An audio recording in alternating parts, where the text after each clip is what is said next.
এবারে বলছি তো, একটা প্ল্যাটফর্ম হলো, নতুন একটা ঠিকানা হলো বিভিন্ন দলের বা বিভিন্ন মানুষের কাছে, যে একটা পার্টি। কিন্তু আমি সেই জায়গাটা বলছি, আমি বলছি যে এই পার্টি করার আগে পর্যন্ত যে ভাবাবেগটা, যে বাবরি মসজিদ হবে, তাতে আমি মানুষের ভাবাবেগ দেখেছি, মাথায় ইঁট করে মানুষকে আসতে দেখেছি। তো তারা ঠিক পার্টি করতে এসেছিল তো নয় বলে মনে হয়েছে আমার। তারা এসেছিল সেখানে মসজিদ তৈরি করতে। তো দেখা যাচ্ছে যে মসজিদ তৈরির যে এজেন্ডা, সেটা কি পিছনে চলে যাচ্ছে, সামনে পার্টি চলে আসছে। এটা কিন্তু আগামী দিনে প্রশ্নের মুখে দাঁড়াবে। তাহলে কি পার্টি আগে মসজিদ পরে, কোনটা কার আগে পরে, এটা কিন্তু একটা প্রশ্ন দাঁড়াবে। এটা কিন্তু কোনো সদুত্তর নেই মানুষের কাছে, এটা ব্যাখ্যা হওয়া উচিত।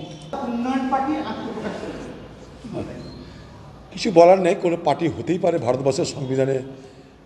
যে কোনো পার্টি যদি তারা ভারতবর্ষের সংবিধান মেনে কিছু গঠন করে, সেটা হতেই পারে, এটা বলার কিছু নেই। কিন্তু আমরা শুনছিলাম বাবরি মসজিদ হবে, হঠাৎ করে তার থেকে বেরিয়ে পার্টি হচ্ছে, তারপরে ভোট হবে, ব্যাপারগুলো সব গুলিয়ে যাচ্ছে আমার কাছে। বাবরি মসজিদ গঠনে যে মানুষের আবেগ, ভাবাবেগ, যে ভালোবাসা, যে একটা উৎসাহ, সেটা এক জিনিস। এবার সেই ভাবাবেগের পর থেকে, ভাবাবেগের থেকে একটা পার্টি তৈরি হওয়া, সেটা আরেক জিনিস।